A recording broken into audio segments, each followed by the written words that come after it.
Assalamualaikum warahmatullahi wabarakatuh.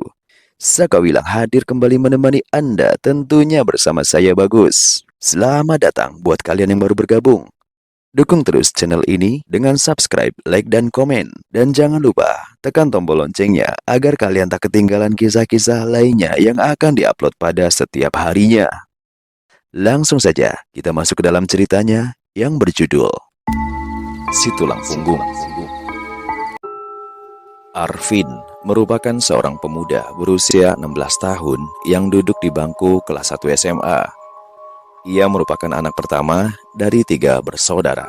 Anak nomor 2 masih berusia 14 tahun, sementara anak yang bungsu baru berusia 9 tahun. Meski bukan dari keluarga berada, tapi ayah dan ibunya selalu berusaha untuk menyekolahkan ketiga anak laki-laki mereka hingga ke jenjang pendidikan yang lebih tinggi. Hanya saja, hubungan Arvin dan adik-adiknya tidak terlalu dekat. Meski tinggal di rumah yang sama, ketiganya jarang terlibat obrolan. Tidak seperti saudara-saudara lain di luar sana yang akrab antara satu sama lain. Bukan tanpa alasan, Arifin tidak dekat dengan kedua adiknya itu. Karena menurut Arvin, selama ini orang tuanya hanya mengutamakan adik-adiknya saja, mulai dari makanan, pakaian, mainan, dan lain-lain. Sementara Arvin dituntut oleh orang tuanya harus selalu mengalah dengan kedua adiknya itu. Dan lagi, kata orang tuanya Arvin yang merupakan anak sulung itu, harus jadi contoh yang baik untuk kedua adiknya. Jadi, walaupun adiknya berbuat salah, Arvin harus berlapang dada untuk memaafkan. Kadang, Arvin kesal, marah, dan iri dengan kedua adiknya jika mereka dibelikan barang baru lebih dulu, atau saat pembagian makanan. Contoh sederhananya saja setiap pulang kerja, ayahnya selalu membeli martabak manis untuk mereka. Kedua adiknya selalu dapat bagian tengah yang full dengan isian, sementara Arvin selalu diberikan bagian pinggir yang isiannya tidak sebanyak bagian tengah. Atau ketika ayahnya membelikan nasi goreng untuk mereka bertiga, kedua adiknya pasti dapat bagian telur dadar. Sementara Arvin hanya kebagian nasinya saja, itu pun kadang bagiannya masih diminta oleh kedua adiknya. Pernah juga saat masih di SMP, Arvin ingin meminta uang untuk membeli kamus seharga kurang lebih 100.000. Namun orang tuanya tidak memberikan uang itu dengan alasan kalau mereka ada keperluan mendadak. Tapi ternyata 2 hari setelahnya, Arvin melihat kedua adiknya pamer sepatu baru yang dari mereknya Arvin bisa memperkirakan harga sepasang sepatu itu berkisar antara 100 sampai 200 ribuan kurang lebih. Arvin ingat sekali, waktu itu ia langsung marah kepada orang tuanya. Tapi jawaban dari orang tuanya benar-benar membuat Arvin sakit hati. "Vin, kamu kan tahu sepatu adik-adikmu itu sudah rusak. Dan kami sudah dari lama merencanakan untuk membelikan sepatu itu. Kalau masalah kamus, kamu kan tidak terlalu butuh, nak. Kamu bisa pinjam dan menyalin dari teman-temanmu," kata ibunya waktu itu. "Tapi sepatuku juga sudah rusak, Bu. Bagian bawahnya sudah tipis dan bagian jempolnya sudah berlubang," isak Arvin. "Itu karena kamu suka menyeret kaki kalau berjalan. Coba kalau kamu berjalan dengan cara yang normal, sepatumu nggak akan cepat rusak," balas ibunya. "Ibu sama bapak selalu begitu. Apapun yang aku mau tidak pernah dituruti. Tapi kalau adik, tanpa mereka minta pun, ibu sama bapak pasti selalu mengusahakannya. Memangnya aku ini anak siapa? Apa aku ini hanya anak pungut di keluarga ini?" ujar Arvin dengan isak tangis yang semakin nyaring. Hingga akhirnya Arvin terbiasa dengan perlakuan pilih kasih dari orang tuanya. Meskipun kadang-kadang ia masih sering merasakan sakit hati atau iri pada adik-adiknya. Namun Arvin memilih untuk menyembunyikan perasaan tersebut dan meluapkannya dengan tangisan saat ia sendirian. Arvin tidak dendam, hanya saja ia memilih untuk tidak ingin terlalu akrab dengan adik-adiknya. Karena baginya sangat menyakitkan mendengar cerita pamer dari kedua adiknya yang selalu diberikan kasih sayang lebih dari orang tua mereka. Hari itu berjalan seperti biasa bagi Arvin.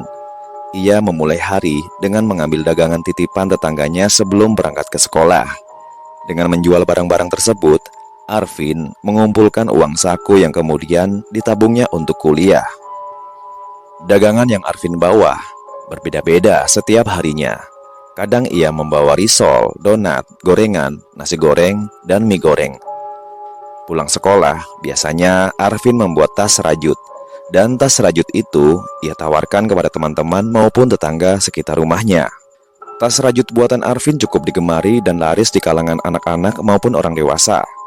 Di malam hari, barulah ia belajar untuk sekolahnya. Kegiatan Arvin memang terbilang cukup padat untuk anak sebayanya. Namun, meski begitu, Arvin sangat senang menjalani pekerjaan sambilannya tersebut. Akan tetapi, kehidupan Arvin berubah drastis ketika ia baru saja naik ke kelas 2 SMA. Saat itu, Arvin yang baru saja pulang sekolah, terlebih dulu mampir ke rumah tetangganya guna menyetorkan uang hasil dagangan di sekolah pagi tadi. Dan saat sedang berbincang membahas dagangan apa yang akan dibawa besok, tiba-tiba Arvin dikagetkan oleh orang-orang yang beramai-ramai ke rumahnya. Jantung Arvin berdetak tak karuan saat ia melihat orang-orang yang tampaknya tengah menggotong sesosok tubuh. Tanpa mengatakan sepatah kata pun, Arvin langsung berlari ke arah rumahnya. Nafas Arvin semakin memburu ketika ia melihat tubuh yang tadi digotong orang-orang masuk ke dalam rumahnya. Ternyata tak lain adalah sang ayah. Arvin merasa kakinya seketika lemas, seakan tak lagi mampu menahan beban tubuhnya. Arvin jatuh terduduk, matanya mulai berkaca-kaca. Ayah Arvin yang kini menderita stroke, kini akhirnya terpaksa harus berhenti bekerja. Dan karena sudah tidak ada yang bekerja, keadaan ekonomi keluarga Arvin pun berantakan. Melihat keadaan keluarganya seperti itu, tentu saja membuat Arvin tidak tinggal diam. Ia memutuskan untuk berhenti sekolah dan mencari pekerjaan.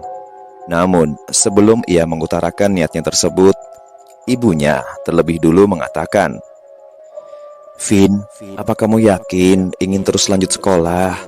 Kalau saran ibu, lebih baik kamu berhenti sekolah lalu cari kerja. Karena di keluarga kita ini cuma kamu anak yang paling besar dan paling bisa diandalkan.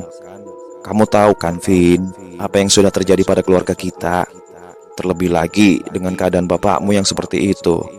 Ibu tidak bisa meninggalkannya untuk bekerja, Vin," kata ibunya saat itu. "Aku juga sebenarnya mau berhenti sekolah, Bu. Aku mau kerja, mau bantu keluarga," ucap Arvin lirih. Ibunya mengangguk dengan tatapan sedih. Ia memandangi putranya itu.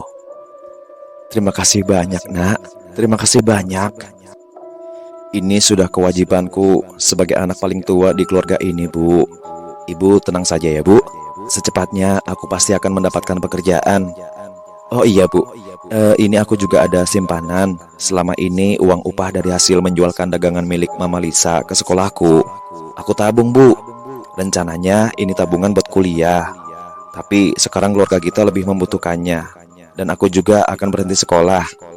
Jadi ini uang sudah tidak ada gunanya untuk aku simpan," kata Arvin seraya menyerahkan amplop yang cukup tebal pada ibunya. "Terima kasih banyak, Vin. Kamu memang anak yang paling bisa diandalkan." Arvin tersenyum kecut. Keesokan harinya, setelah berpamitan pada sang ibu, Arvin berangkat ke kota untuk mencari pekerjaan.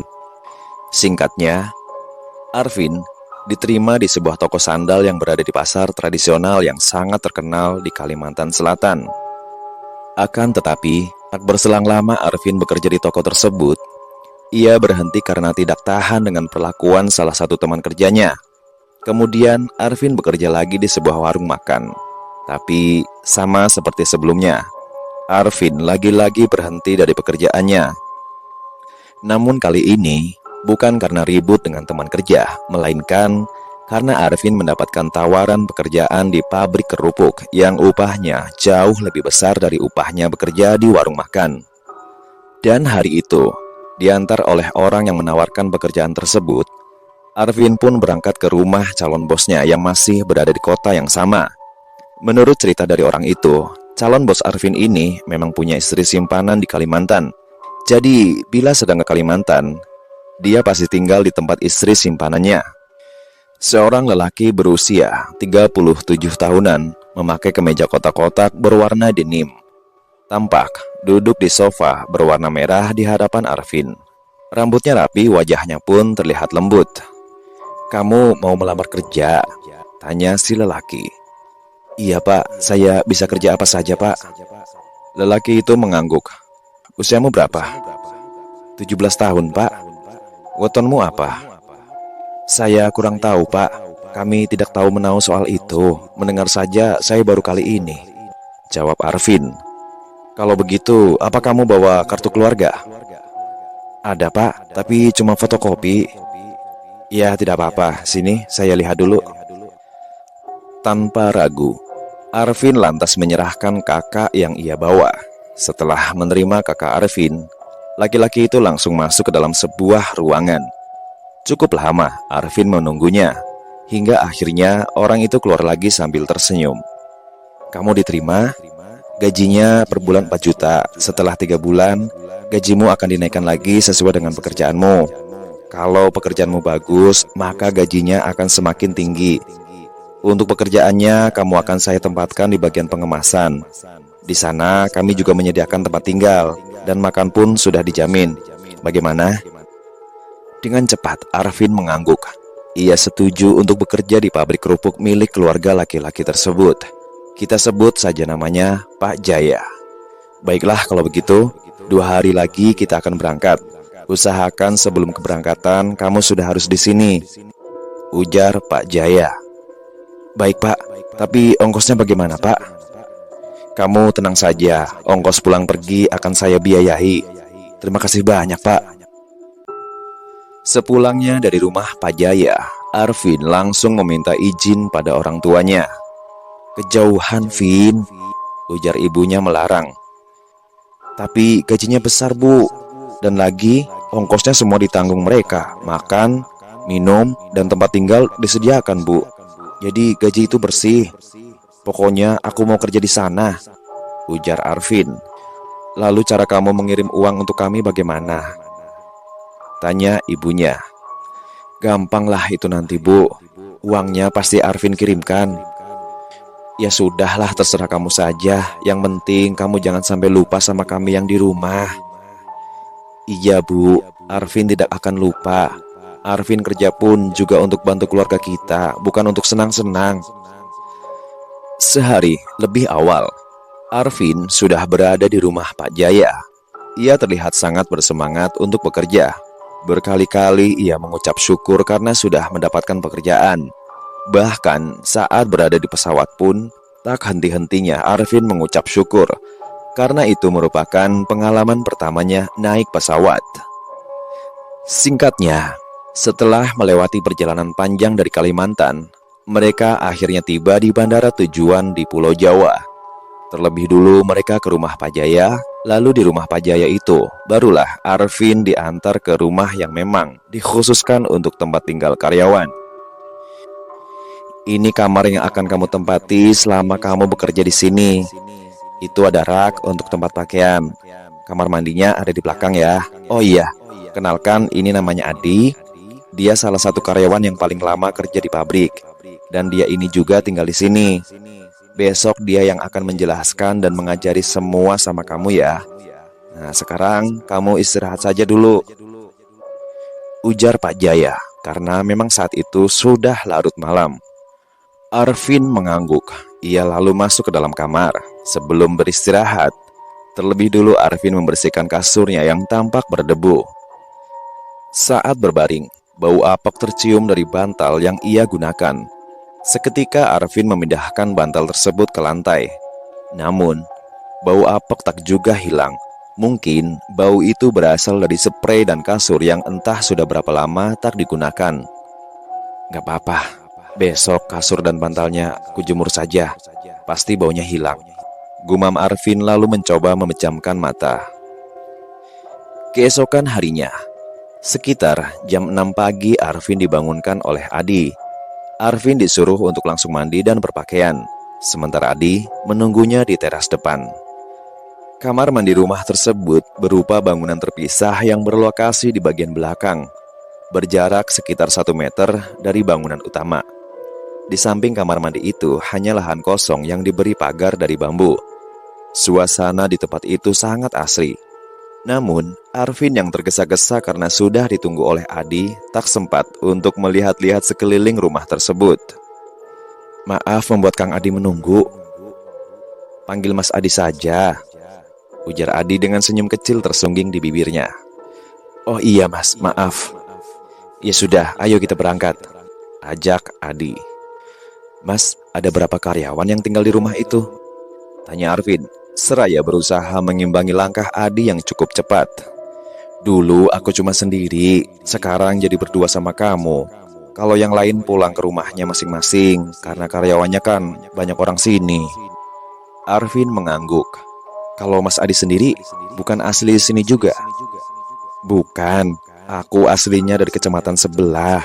Pulang cuma sesekali kalau dapat libur tambahan," jawab Adi masih dengan bibir tersenyum. Hening, tak ada lagi obrolan. Hanya suara langkah mereka yang terdengar beriringan. "Itu tempat kerja kita ya Mas?" tanya Arvin menunjuk ke arah bangunan yang sudah ramai dengan orang beraktivitas. "Iya, ayo aku kenalkan sama karyawan yang lain," ajak Adi seraya menepuk pelan bahu Arvin. Karyawan di situ kebanyakan berusia 30 tahunan ke atas. Tapi menurut Arvin, karyawan di sana baik-baik. Karena baru kenal sehari saja, Arvin sudah mulai akrab dengan karyawan-karyawan pabrik kerupuk itu. Saat jam makan siang, mereka berkumpul dan bercerita tentang perjalanan hidup masing-masing. Saat bekerja pun, mereka masih sempat bercanda satu sama lain. Meski baru 1 hari, namun Arvin sudah merasa mendapat keluarga baru di tempat kerjanya itu. "Vin, hati-hati yo," ujar Mbak Nick saat mereka bersiap-siap untuk pulang. "Hati-hati kenapa Mbak?" tanya Arvin polos. "Rumah itu ada demite," kata Mbak Nick pelan. "Apa itu Mbak?" tanya Arvin. "Bukan apa-apa Vin, Mbak Nick cuma bercanda. Jangan dipikirkan," potong Adi cepat lalu segera merangkul bahu Arvin untuk menjauh dari Mbak Nick. Setelah beberapa saat berjalan, tiba-tiba Arvin teringat akan bantal dan kasurnya yang tadi pagi tidak sempat ia jemur. "Astaga Mas, aku lupa," ujar Arvin. "Lupa apa Vin?" tanya Adi. "Bantal dan kasurku bau apek Mas. Sebenarnya tadi pagi mau aku jemur, tapi kelupaan." "Bau lagi ya?" tanya Adi. Alis mata Arvin tampak mengernyit mendengar pertanyaan Aldi. Sebenarnya spraynya sudah aku ganti, bantal dan kasurnya juga sudah aku jemur sehari sebelum kamu datang itu," ujar Adi meralat perkataannya. "Mungkin karena lama tidak dipakai Mas, makanya baunya masih nempel walau sudah dijemur," kata Arvin. "Mungkin harus dijemur lagi Vin." Terdengar suara dari pintu yang terbuka perlahan. "Aku mandi dulu ya Vin, sudah gerah soalnya," ujar Adi melangkah masuk ke dalam rumah. "Iya Mas, silahkan." Arvin masuk ke dalam kamarnya untuk mengambil handuk dan baju bersih. Lalu setelahnya ia berjalan ke arah dapur menunggu Adi sampai selesai mandi. "Vin, ini sisa pewangiku, kamu bisa pakai untuk dioles ke bantal dan kasurmu," ujar Adi yang baru saja keluar dari kamar mandi. "Oh iya Mas, terima kasih banyak Mas." "Iya, aku masuk duluan ya, atau kamu mau aku tungguin?" "Tidak usah Mas, aku berani sendiri," ujar Arvin sambil tertawa kecil. Adi mengangguk, lalu masuk meninggalkan Arvin seorang diri. Saat Arvin menyambuni tubuhnya, tiba-tiba terdengar suara nyanyian seorang perempuan dari depan pintu kamar mandi. "Masih ada orang di dalam," ujar Arvin yang mengira orang itu ingin masuk ke dalam kamar mandi. Tidak ada jawaban. Namun, suara nyanyian masih terdengar. Arvin tidak tahu lagu itu karena liriknya full menggunakan bahasa Jawa. Karena merasa orang yang sedang menyanyi itu ingin menggunakan kamar mandi juga, akhirnya Arvin pun bergegas menyelesaikan mandinya. Setelah memakai pakaian bersih, Arvin lantas keluar dari kamar mandi. Namun, Ia cukup keheranan karena tidak menemukan siapapun di luar. Tidak ada siapa-siapa, gumam Arvin setelah menoleh ke kiri dan ke kanan. Suara nyanyian itu pun juga sudah tidak terdengar lagi. "Vin," panggil Adi dari arah pintu dapur. "Iya mas," jawab Arvin seraya bergegas menghampiri Adi. "Kamu mau mie?" tanya Adi setelah Arvin berada di dekatnya. "Boleh mas, sini biar aku yang masak." "Biar aku saja Vin, kamu urus bantal dan kasurmu dulu, biar nanti enak tidurnya." "Baik mas, kalau begitu aku ke kamar dulu ya." Setibanya di kamar, Arvin langsung membuka bungkus pewangi yang diberikan Adi. Ia menuangkan sedikit cairan pewangi itu pada tangannya, lalu mengoleskannya merata ke permukaan bantal dan kasur, membuat aroma harum dari pewangi itu memenuhi ruangan kamar tersebut. Arvin menghirup aroma harum itu dengan bibir yang tersenyum. "Baunya sudah hilang," ucap Arvin. Setelah selesai, Arvin pun keluar dari kamar. Ia berjalan menuju ke dapur untuk membantu Adi memasak mie. "Gimana? Baunya sudah hilang?" tanya Adi. "Sudah mas, terima kasih pewanginya ya mas. Pewanginya yang Mas Adi berikan itu sangat membantu." "Ya syukurlah kalau begitu," ucap Adi seraya memasukkan mie ke dalam mangkok. "Oh iya mas, aku mau tanya." "Ya silakan Vin." "Sebelum aku datang, yang menempati kamar itu siapa mas?" tanya Arvin sambil membantu Adi mengaduk mie. "Kamar itu sudah kosong beberapa bulan terakhir. Karyawan sebelumnya memilih tidur di kamar yang di depan itu." "Oh gitu."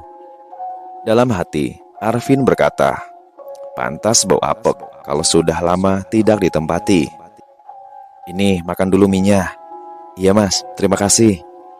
Mereka berdua lalu makan sambil mengobrol. "Mas, kenapa karyawan itu tidak tinggal di rumah ini lagi?" tanya Arvin. "2 minggu lalu dia mengalami kecelakaan Vin, ketika pulang dari pabrik kerupuk. Kebetulan waktu itu dia baru dapat libur dan mau langsung pulang ke rumahnya." Arvin menghentikan makannya. Dia menatap Adi dengan rasa penasaran. "Dia tidak meninggalkan mas?"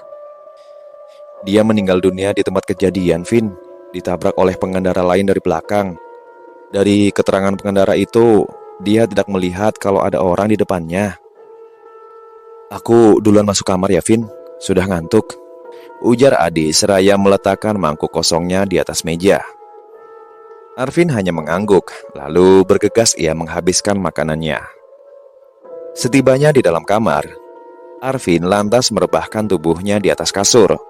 Namun bau apek lagi-lagi muncul dan mengganggu indera penciumannya. "Kenapa masih bau sih?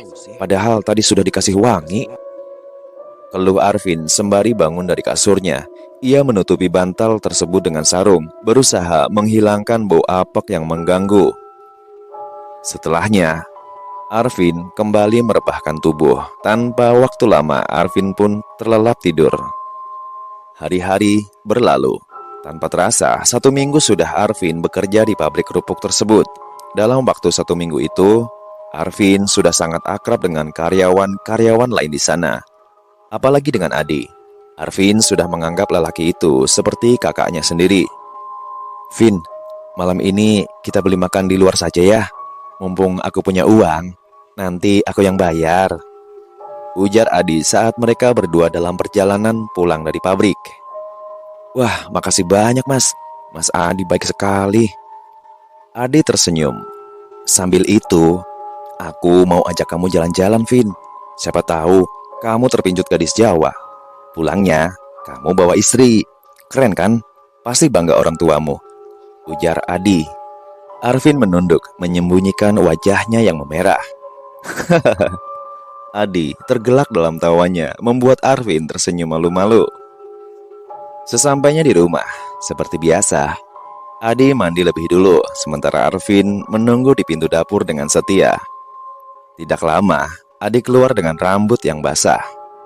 Setelah Adi masuk ke dalam rumah, Arvin pun lantas masuk ke dalam kamar mandi. Ia mandi sambil bersiul dan sesekali bersenandung lagu Banjar.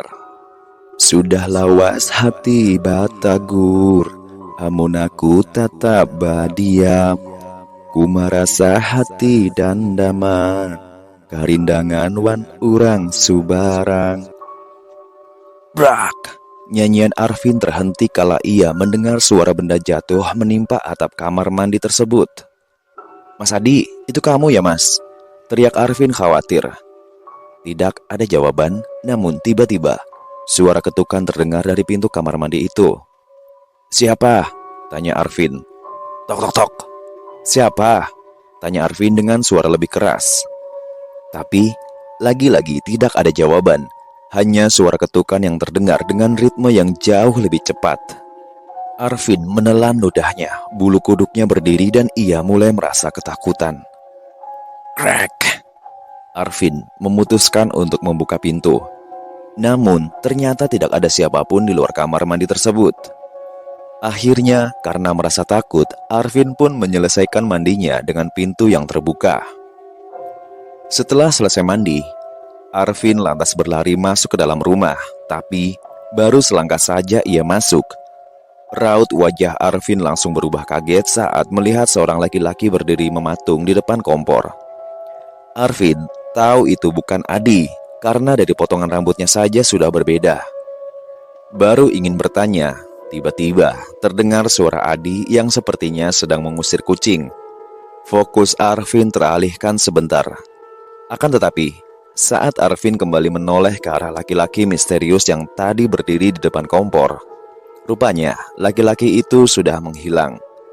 Arvin langsung berlari menghampiri Adi yang masih berusaha untuk mengusir seekor kucing dari bawah dipan. Mas, panggil Arvin. Bantu aku usir kucing ini, Vin. Kucing ini membawa tikus, ujar Adi tanpa menoleh ke arah Arvin. Arvin lantas membantu Adi untuk mengusir kucing tersebut di bawah dipan. Setelah berhasil ditangkap oleh Arvin dan Adi, kucing itu akhirnya dikeluarkan. Kamu sudah siap? Tanya Adi pada Arvin. Sudah mas. Kalau begitu, ayo kita pergi sekarang, ajak Adi. Mereka berdua pergi menggunakan motor Supra milik Adi. Setelah beberapa saat, Adi pun menghentikan motornya di dekat sebuah warung tenda. Kamu bisa makan ikan lele? Tanya Adi. Bisa mas, jawab Arvin. Mendengar jawaban Arvin itu, Adi pun lantas memesan 2 porsi pecel lele dan 2 gelas minuman. Sambil menunggu hidangan disajikan, mata Arvin tampak sibuk melihat-lihat di sekeliling tempat itu. Vin, setelah makan nanti kita jalan-jalan ya, ujar Adi. Iya mas. Singkatnya, malam itu setelah makan, Adi dan Arvin pun berjalan-jalan menikmati suasana kota tersebut. Sekitar pukul 10 malam, keduanya pulang. Arvin tidur lebih dulu, sementara Adi masak mie instan di dapur. Arvin bermimpi didatangi seorang laki-laki berusia 25 tahunan. Laki-laki itu berdiri diam di sudut kamar memperhatikan Arvin. Wajahnya pucat dan tampak tidak sehat. Namun saat Arvin mencoba mendekatinya, Arvin langsung terbangun. Pasti gara-gara aku kepikiran orang itu, gumam Arvin sambil mengingat lelaki misterius yang sempat ia lihat sehabis mandi. Setelah perasaannya cukup tenang, Arvin pun kembali memejamkan matanya. Mas Adi, iya? Kemarin waktu aku baru selesai mandi, aku melihat ada orang berdiri di depan kompor kita, mas. Mas Adi tahu siapa dia? Tanya Arvin penasaran. Adi mengerutkan alisnya dan menatap Arvin bingung. Gak tahu, Vin. Kemarin tidak ada yang datang ke rumah. Mungkin itu kamu salah lihat. Masa sih mas aku salah lihat? Tapi mungkin aku memang salah lihat, karena saat aku menoleh lagi, orang itu sudah tidak ada. Iya, kamu pasti salah lihat. Beberapa hari berlalu. Vin, aku dapat libur 2 hari. Jadi malam ini aku mau pulang ke rumahku. Kamu gak apa-apa kan sendirian? Ujar Adi pada Arvin yang sedang makan siang bersama Mbak Nick. Gak apa-apa mas, jawab Arvin sambil tersenyum. Kalau gak berani, mending kamu nginep di rumahku saja, Vin, ujar Mbak Nick menawarkan. Gak apa-apa mbak, aku berani kok sendirian. Mas Adi kan juga pernah tinggal sendirian di rumah itu sebelum aku datang. Iya, rumah itu aman, tidak ada apa-apa, ujar Adi. Mas Adi itu beda, Vin. Beda apanya mbak? Beda umurnya, aku kan lebih tua dari kamu, ujar Adi menimpali. Lalu mereka pun tertawa. Tak terasa, jam pulang kerja sudah tiba. Arvin dan Adi pulang bersama-sama. Aku pulang duluan ya, Vin, ujar Adi setelah membereskan barang bawaannya. Iya mas, hati-hati ya.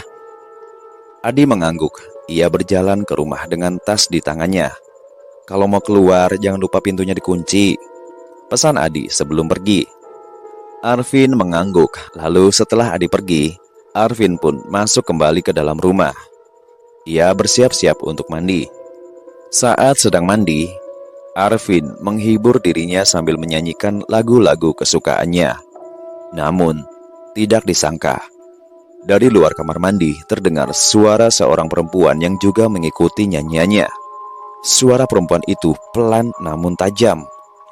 Setelah mendengar suara itu, Arvin langsung menghentikan aktivitas mandinya.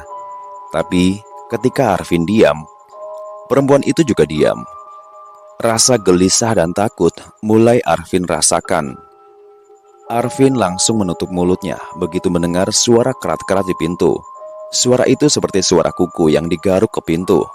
Ojo wedi, aku mung arep ketemu kowe, ujar suara itu pelan, namun cukup membuat Arvin merinding.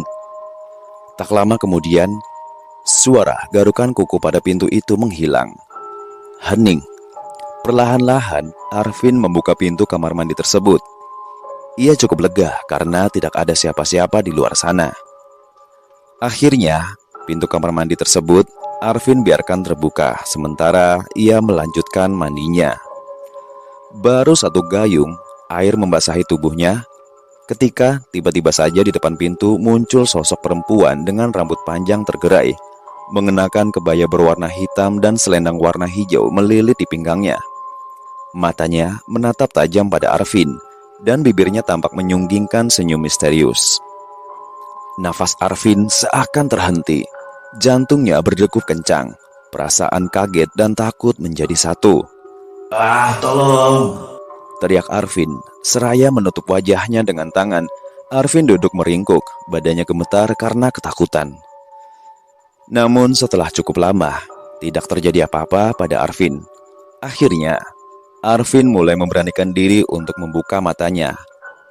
Ternyata benar dugaannya, perempuan itu sudah pergi. Dengan perasaan was-was, Arvin lantas keluar dari kamar mandi. Setelah dirasa cukup aman, ia pun langsung lari ke arah rumah dengan masih mengenakan celana pendek yang basah. Klek-klek, suara pintu ditutup. Setelah menutup dan mengunci pintu, Arvin langsung berlari ke arah kamarnya. Usai mengganti pakaian, lalu kemudian ia menyembunyikan diri di dalam sarung. Arvin mencoba untuk segera memejamkan mata agar perasaan takutnya menghilang. Namun, baru 3 jam tidur, ia kembali terbangun setelah bermimpi aneh. Arvin merenung sejenak memikirkan mimpi yang baru saja ia alami. Dalam mimpinya itu, Arvin didatangi oleh laki-laki yang sama seperti dalam mimpinya belakangan ini. Arvin sedang memasak mie instan di dapur ketika laki-laki itu datang menghampirinya. Laki-laki itu berdiri dia menatap Arvin. Arvin yang bingung dan juga penasaran kemudian balas menatap si lelaki. Namun, ketika Arvin memperhatikan laki-laki tersebut, dari kepala laki-laki itu terlihat ada darah yang menetes dan semakin lama darahnya semakin banyak. Laki-laki itu melompat ke arah Arvin dengan gerakan cepat dan tidak terduga. Suaranya yang keras dan kasar membuat Arvin merinding. "Pergi dari sini!" teriaknya. Lalu kemudian Arvin terbangun dari tidurnya. Kenapa aku terus saja memimpikan orang itu? Siapa dia? Kenapa dia menyuruhku pergi? Ujar Arvin bertanya-tanya pada dirinya sendiri. Brak! Arvin terkejut mendengar suara benda jatuh di luar kamar. Suasana sunyi tiba-tiba berubah menakutkan. Arvin begitu ngeri membayangkan bagaimana jika mimpinya menjadi kenyataan di malam itu. A'udzu bikalimatillahi tammati min syarri ma khalaq, ucap Arvin berulang-ulang. Perlahan-lahan, rasa takutnya mulai berkurang. Namun meski begitu, Arvin tetap membaca doa dan memutuskan untuk tetap terjaga, guna mencegah mimpi menakutkan itu kembali. Saat pagi menjelang, rasa kantuk mulai menghampirinya. Namun Arvin segera bergegas mandi dan bersiap berangkat kerja. "Mbak," panggil Arvin pada Mbak Anik. "Apa, Vin?" "Semalam aku mimpi aneh, Mbak," ujar Arvin lalu menceritakan apa yang ia alami semalam pada perempuan itu dengan sangat detail. Mbak Anik mendengarkan cerita Arvin dengan seksama. Tiba-tiba, raut wajah Mbak Anik berubah. Wajahnya menunjukkan kekhawatiran. "Kenapa kamu tidak cerita dari awal, Vin?" tanyanya lembut, penuh kepedulian. "Aku takut tidak ada yang percaya, Mbak. Dari ciri-ciri yang kamu sebutkan tentang sosok laki-laki yang muncul di mimpimu itu, aku tahu siapa dia, Vin," ujar Mbak Nik. "Siapa, Mbak?" tanya Arvin penasaran. "Dia mantan karyawan pabrik ini juga, tapi dia sudah meninggal." "Yang kata Mas Adi kecelakaan itu bukan, Mbak?" Mbak Nik mengangguk. "Sebenarnya sudah banyak karyawan di pabrik ini yang meninggal, Vin. Dan yang meninggal adalah karyawan yang tinggal di rumah itu. Makanya aku pernah bilang kan, kalau rumah itu ada hantunya." Raut wajah Arvin langsung berubah menegang. "Lalu aku harus bagaimana, Mbak? Aku takut, Mbak." "Ya sudah, begini saja. Nanti sepulang kerja, kamu ikut aku. Aku akan ajak kamu ke rumah kakekku. Mungkin kakekku punya solusi untuk membantumu mengatasi gangguan-gangguan itu," ujar Mbak Nik. Arvin mengangguk. Berulang-ulang ia mengucapkan terima kasih pada Mbak Nik. Singkatnya, sepulang kerja, Arvin langsung ikut Mbak Nik pulang ke rumahnya. Setelah berganti pakaian, Mbak Nik lantas mengajak Arvin untuk ke rumah kakeknya yang berada tak jauh dari situ. Sesampainya mereka berdua di rumah kakek Mbak Nik, Mbak Nik langsung memperkenalkan Arvin pada si kakek. Dengan wajah bingung, Arvin mendengarkan percakapan antara Mbak Nik dan kakeknya dalam bahasa Jawa tanpa memahami satu kata pun. "Apa kata beliau, Mbak?" tanya Arvin setelah Mbak Nik menatapnya. "Kakekku bilang kalau kamu diikuti sama dua sosok, Vin. Satunya perempuan pakai kebaya hitam dan satunya lagi laki-laki. Sosok yang perempuan itu jahat," ujar Mbak Nik. Percakapan keduanya terhenti ketika kakek Mbak Nik mulai menunjukkan perilaku yang tidak biasa. "Kakeknya Mbak Nik kenapa?" tanya Arvin berbisik. "Kakekku sedang berkomunikasi dengan makhluk yang mengikutimu, Vin. Kita tunggu saja." Setelah beberapa saat menunggu, kakek Mbak Nik memulai penjelasan tentang niat dan tujuan sosok-sosok tersebut. "Kata kakekku, laki-laki itu memiliki niat baik. Dia ingin memperingatkanmu bahwa sosok perempuan itu berbahaya dan ingin mengambilmu, Vin. Kamu disuruh pergi sebelum terlambat," ujar Mbak Nik. Arvin terkejut. "Mengambilku? Maksudnya apa, Mbak?" tanya Arvin. "Dia menginginkan nyawamu," ujar Mbak Nik pelan. "Vin, aku sebenarnya penasaran kenapa Pak Jaya mencari orang dari jauh untuk kerja di pabrik ini. Padahal orang-orang sini pun sebenarnya banyak yang ingin bekerja di pabrik ini. Apa jangan-jangan..." Mbak Nik sengaja menggantungkan kalimatnya. "Karena menurut kakekku, sosok perempuan itu merupakan jin pesugihan yang meminta tumbal nyawa sebagai bayaran atas kemakmuran yang sudah dia berikan kepada orang yang bersekutu dengannya. Dan sosok laki-laki yang mengikutimu itu merupakan salah satu tumbalnya. Sebab sekarang kamu juga sudah ditumbalkan, Vin," lanjut Mbak Nik. "Siapa yang menumbalkan aku, Mbak?" tanya Arvin bertanya. "Sebelum menjawab pertanyaanmu itu, aku mau tanya dulu. Apa yang Pak Jaya katakan sebelum kamu diterima kerja di sini?" tanya Mbak Nik. "Seingatku, tidak ada pertanyaan aneh, Mbak. Dia cuma nanya apa benar aku mau melamar kerja. Dan dia tanya umurku. Bahkan Pak Jaya tidak menanyakan tentang pengalamanku. Pak Jaya orangnya sangat baik. Oh iya, Dia juga ada bertanya tentang wetonku. Tapi berhubung aku nggak tahu apa itu weton, jadi aku jawab tidak tahu. Lalu Pak Jaya meminjam kakakku. Kemudian aku diterima. Aku rasa memang benar Pak Jaya, karena pertanyaan saat kamu mau melamar kerja itu tidak masuk akal, Vi. Alih-alih bertanya tentang pengalamanmu, dia malah menanyakan perihal weton. Weton itu istilah dalam kepercayaan Jawa yang merujuk pada hari kelahiran seseorang berdasarkan kalender Jawa tradisional.